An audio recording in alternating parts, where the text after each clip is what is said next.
जय हिंद दोस्तों, I am Shivani. Today I am going to discuss about syllabus of UPSC. तो यूपीएससी का तो पूरा सिलेबस हमने पिछली वीडियो में बता ही दिया था, आपने देखा भी होगा, समझा भी होगा उसको। तो उसमें तो मैंने जो सिलेबस बताया था वो उसमें प्रीलिम्स, मेंस और इंटरव्यू का सारा एक साथ बता दिया था। तो आज जो हम बताने वाले हैं सिलेबस वो है मेंस का, यानी कि एक सेपरेट वीडियो है जिसमें सिर्फ मेंस का सिलेबस है। तो आज के इस वीडियो में हम आपको मेंस का सिलेबस पूरा डीप में कवर कराने वाले हैं। तो जैसा कि मैंने इसके पहले वाले वीडियो में आपको प्रीलिम्स का पूरा सिलेबस बताया ही था, तो आज हम मेंस पे आ रहे हैं, यानी कि मेंस का पूरा सिलेबस जानेंगे। फिर नेक्स्ट वीडियो में हम आपको इंटरव्यू का बताएंगे। तो ये तो अगर आप यूपीएससी में अब आ गए हो, उसकी प्रिपरेशन कर रहे हो, तो सिलेबस तो रटा होना ही चाहिए। जैसा कि मैंने बताया था कि स्टार्टिंग के ही 3 डेज में आपको सिलेबस रट जाना चाहिए। अब जबकि हमारा गोल इतना बड़ा है, जो कि यूपीएससी ऑल इंडिया लेवल का एग्ज़ाम है, तो सपने जितने बड़े होते हैं हमें कीमत भी उतनी बड़ी चुकानी पड़ती है। जैसा कि हमारा एक टारगेट अब बन चुका है, यानी कि गोल बन चुका है, गोल सेट हो चुका है कि हमें यूपीएससी में जाना है। तो यूपीएससी जो कि ऑल इंडिया लेवल का इतना बड़ा एग्ज़ाम माना जाता है, तो अगर हमारा जब लक्ष्य इतना बड़ा है तो उसके लिए हमें एक मतलब बड़ी कीमत भी तो चुकानी पड़ेगी।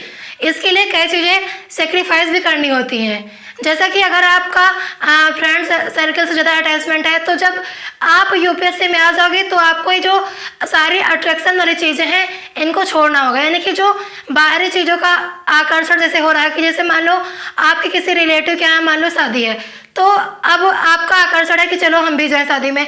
तो अगर आप यूपीएससी में आ गए हो तो आपको इन सब चीज़ों से त्याग करना होगा, इन सब चीज़ों का, यानी कि खुद को एक रूम में बंद करना आना चाहिए। यानी कि जब तक आपको 5-6 घंटे बैठने की आदत नहीं होगी तो आप तैयारी कैसे करोगे।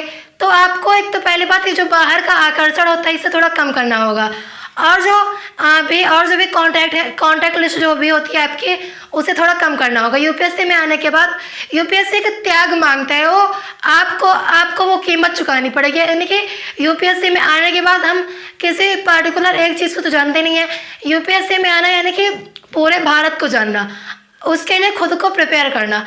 तो इसलिए आपको कुछ चीज़ों का त्याग तो करना ही पड़ेगा। और यूपीएससी में अगर आप आ गए तो आपके अंदर पेशेंस तो होना ही चाहिए।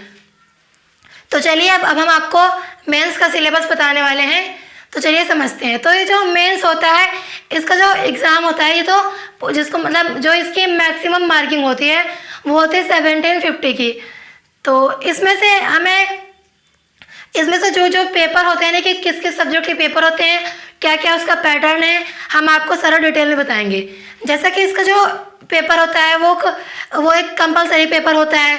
फिर जीएस का होता है, जीएस का तो 1000 मार्क्स का होता है, यानी कि जीएस के 4 पेपर होते हैं 250 के।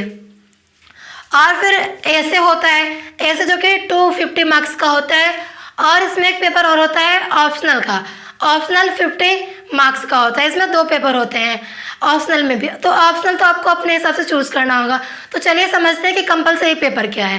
कंपलसरी पेपर में एक इंग्लिश का पेपर होता है और एक इंडियन लैंग्वेज का होता है, यानी कि आप कहीं भी हो किसी भी क्षेत्र में, तो आपकी जो भी लैंग्वेज है आप इसमें आके चूज़ कर सकते हो। यानी कि अगर आपको कोई दूसरी भी करनी है तो जो संविधान होता है उसके 8वीं अनुसूची के हिसाब से जो भी उसमें लैंग्वेजेस हैं आप उसको चूज़ कर सकते हो। लेकिन क्या होता है कि मोस्टली स्टूडेंट हिंदी ही चूज़ करते हैं, और इंग्लिश का तो इसमें तो कोई चूज़ करना ही नहीं है, आपको इंग्लिश का पेपर इंग्लिश में ही देना होगा। तो इसमें क्या होता है, ये तो क्वालिफाइंग पेपर है, यानी कि इसको पास करना अनिवार्य है। अगर आप इन दोनों पेपर में फेल हो तो आपके और आगे के जो 7 पेपर है फिर उनकी कॉपी नहीं चेक होगी। तो जब आप एग्ज़ाम देते हो, जैसे कि आपने सारे एग्ज़ाम दे दिए मेंस के, तो जब कॉपी चेक होती है तो स्टार्टिंग में पहले कंपलसरी पेपर जो 2 होते हैं उनकी कॉपी चेक होती है। इन दोनों में अगर आप पास हो तभी आगे की कॉपी चेक होगी, अन्यथा नहीं होगी।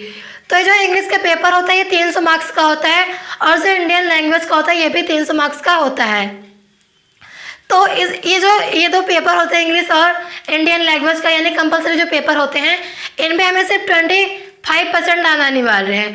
अगर आपके 25% इसमें आ गए तो फिर आप पास माने जाओगे। और फिर आपके जो अदर जो पेपर्स हुए हैं, इसके ऊपर के जो भी पेपर्स हुए हैं साथ, उनकी कॉपी चेक होगी। इसी के आधार पे आपके जो भी और पेपर होंगे उनकी कॉपी चेक होगी। इसका नंबर तो नहीं जुड़ता, लेकिन मतलब मेरिट में ये काम आता है, मेरिट बनाने में। तो अब बात आती है जीएस पेपर की। तो जो जीएस पेपर होता है ये 1000 मार्क्स का होता है। जीएस के 4 पेपर होते हैं। तो जो हमारा जीएस फर्स्ट होता है ये होता है भारतीय, मतलब जो हमारा जीएस फर्स्ट पेपर है उसमें क्या क्या आता है। तो जैसे अभी आप सोच रहे हो कि जीएस पेपर फर्स्ट में हमें क्या पढ़ना है, उसमें क्या क्या चीज़ें आती है, कौन सी बुक पढ़नी है, तो वही मैंने यहाँ पे लिखा है। आप इसके लिए स्क्रीनशॉट भी ले सकते हो या फिर नोट डाउन कर सकते हो। तो आप जैसे कि मैंने यहाँ पे लिखा जीएस फर्स्ट पेपर जो कि 250 मार्क्स का होता है। और मेंस में जितने भी पेपर्स होते हैं, यानी कि फिर चाहे कंपलसरी पेपर हो, जीएस का हो, एसए का हो या फिर ऑप्शनल हो, तो सब में हमें पेपर देने के लिए टाइम 3 आवर्स का ही मिलता है। तो जो जीएस फर्स्ट होता है 250 मार्क्स का होता है। इसमें भारतीय विरासत और संस्कृति में पढ़नी होती है, विश्व का इतिहास इसमें पढ़ना होता है, एवं भूगोल तथा समाज, यानी कि भारतीय विरासत, संस्कृति, विश्व का इतिहास एवं भूगोल तथा समाज, ये सारा में जीएस फर्स्ट में ही पढ़ना होता है। ये जो जीएस का पेपर होता है इसमें टोटल 20 क्वेश्चंस आते हैं। तो जो स्टार्टिंग के 10 क्वेश्चन होते हैं वो पर क्वेश्चन 10-10 नंबर के होते हैं और उसमें हमें 150 वर्ड्स में लिखना होता है। और जो 11 to 20 क्वेश्चंस होते हैं ये 15-15 मार्क्स के होते हैं। इन्हें हमें 250 शब्दों में लिखना होता है। तो 20 क्वेश्चन आते हैं। उसी के हिसाब से अगर आप मेंस की प्रिपरेशन कर रहे हो तो उसमें सबसे मेन क्या है कि आंसर राइटिंग। आपको जब जैसे आप स्टार्ट कर दिए हैं पढ़ना, रेफरेंस बुक जैसे आपने स्टार्ट कर दिया पढ़ना, तो जब 2-3 महीने आप पढ़ोगे स्टार्टिंग में, उसके बाद तो कुछ नोट्स तो तैयारी हो जाएंगे हमें रिविज़न करने के लिए। तो जब रिवीजन करना स्टार्ट करोगे तभी आंसर राइटिंग भी आपकी अच्छी होनी चाहिए, क्योंकि इसमें कुछ मिनट्स में ही क्वेश्चन को अच्छे से समझ के लिखना होता है। जो कि जैसे कि मैंने बताया कि स्टार्टिंग के 10 क्वेश्चन 150 वर्ड्स में लिखने होते हैं, जो कि 10 नंबर के आते हैं, पर क्वेश्चन 10 नंबर का होता है। और जो 11 to 20 होते हैं क्वेश्चंस वो 15 नंबर के होते हैं और उनको हमें 250 वर्ड्स में लिखना होता है। अब बात आती है जीएस सेकेंड की। तो जीएस का जो सेकेंड पेपर होता है उसमें हम शासन व्यवस्था के बारे में पढ़ेंगे, संविधान, राज्य व्यवस्था, सामाजिक न्याय तथा अंतर्राष्ट्रीय संबंध। अंतर्राष्ट्रीय संबंध इसके लिए यानी कि आपको जब यूपीएससी में आ गए तो आपको एक तरीके से न्यूज़ से रिलेट होना ही पड़ेगा, यानी कि आपको न्यूज़ देखना अच्छा लगना चाहिए, न्यूज़ पढ़ने में भी इंटरेस्ट होना चाहिए। अगर आपका इंटरेस्ट नहीं है तो आप इंटरेस्ट बनाइए न्यूज़ में, क्योंकि प्रीलिम्स में भी करंट अफेयर से क्वेश्चन आते हैं, इंटरनेशनल रिलेशन से क्वेश्चन आते हैं और मेंस में भी आते हैं। तो जीएस सेकेंड का जो पेपर होता है ये भी 250 मार्क्स का होता है। इसमें भी एग्ज़ाम देने का टाइम जो होता है वो 3 आवर्स का होता है और इसमें भी 20 क्वेश्चन होते हैं। 10 क्वेश्चन जो कि 10-10 नंबर के होते हैं उन्हें 150 वर्ड्स में लिखना होता है और 10 क्वेश्चन 15-15 नंबर के होते हैं जिन्हें 250 वर्ड्स में लिखना होता है। तो ये तो रही बात हमारे जीएस सेकेंड की। तो ये तो जो जीएस के पेपर फर्स्ट, सेकंड और थर्ड है तो कॉमन सब्जेक्ट है, यानी कि अगर आपका ये जीएस फर्स्ट, सेकंड और थर्ड तैयार हो गया तो इसमें ये आपकी प्रीलिम्स में भी काफ़ी हेल्प करेगा, क्योंकि उसमें भी तो जीएस आती है। अब बात आती है जीएस थर्ड की। तो इसमें विज्ञान और प्रौद्योगिकी आती है और इसमें आर्थिक विकास, जैव विविधता, पर्यावरण सुरक्षा व आपदा, यानी कि अगर हम जब जीएस पेपर थर्ड की प्रिपेयरिंग स्टार्ट करेंगे तो उसके लिए हमें विज्ञान एवं प्रौद्योगिकी पढ़नी होगी, आर्थिक विकास यानी कि अर्थव्यवस्था भी पढ़नी होगी, जैव विविधता और पर्यावरण सुरक्षा व आपदा। तो ये सारी चीज़ें हमें जीएस थर्ड के लिए प्रिपेयर करनी होंगी।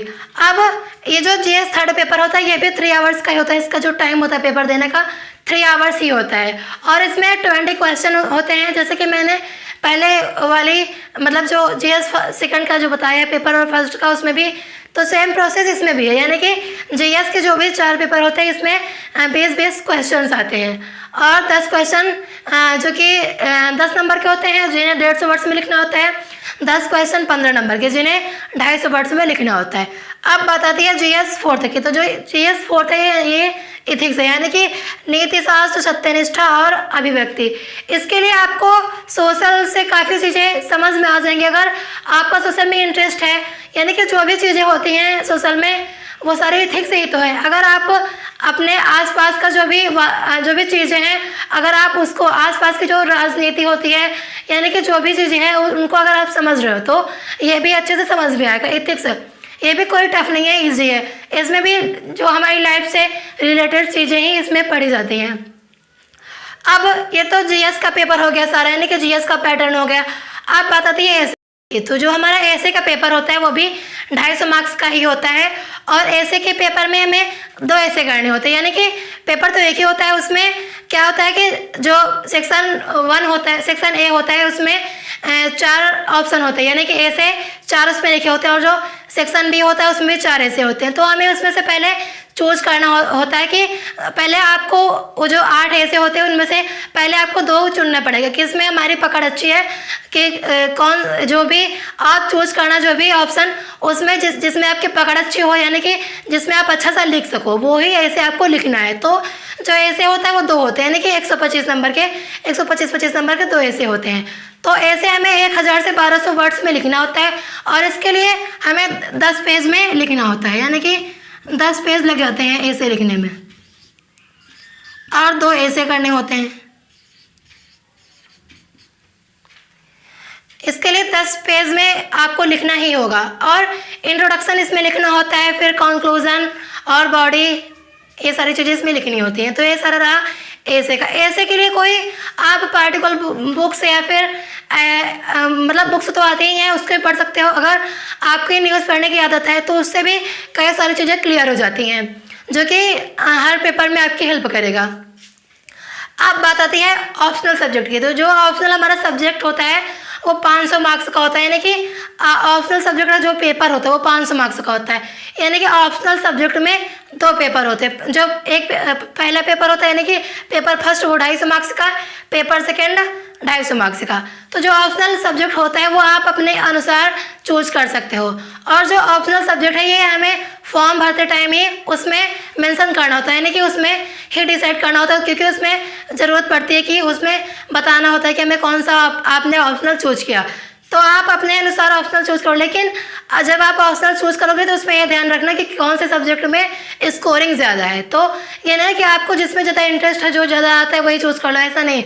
जिस सब्जेक्ट में स्कोरिंग ज़्यादा हो वही आपको चूज़ करना है, क्योंकि आपको क्या चाहिए, मार्क्स चाहिए, और ऑप्शनल से तो अच्छे खासे नंबर मिल जाते हैं अगर आपने अच्छे से प्रिपरेशन की है।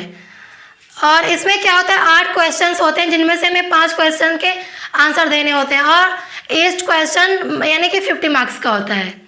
तो ये रही बात ऑप्शनल सब्जेक्ट की। तो आप लोग भी अपना optional subject I hope choose कर चुके होंगे, और क्योंकि ये तो पहले से ही स्टार्टिंग में चूज कर लेना चाहिए, क्योंकि जब आप फॉर्म भरोगे तो उसमें भी मतलब भरना होता है कि आपका ऑप्शनल सब्जेक्ट क्या है। तो ये सारा मैंने आपको बता दिया मेंस के बारे में। ये सारा मेंस का सिलेबस कवर हो गया है। अब हम आपको नेक्स्ट वीडियो में जैसे कि जो एक एक पेपर है उनके बारे में पूरा डिटेल में बताएंगे कि कौन कौन से रिसोर्सेज आपको चाहिए, और भी अदर क्या चीज़ें आपको पढ़नी है। तो ये जो मेंस होता है टोटल इसका क्या होता है, मार्क्स 1750। तो ये सारा रहा मेंस का। आई होप आपको ये वीडियो समझ आ रही होगी अच्छे से।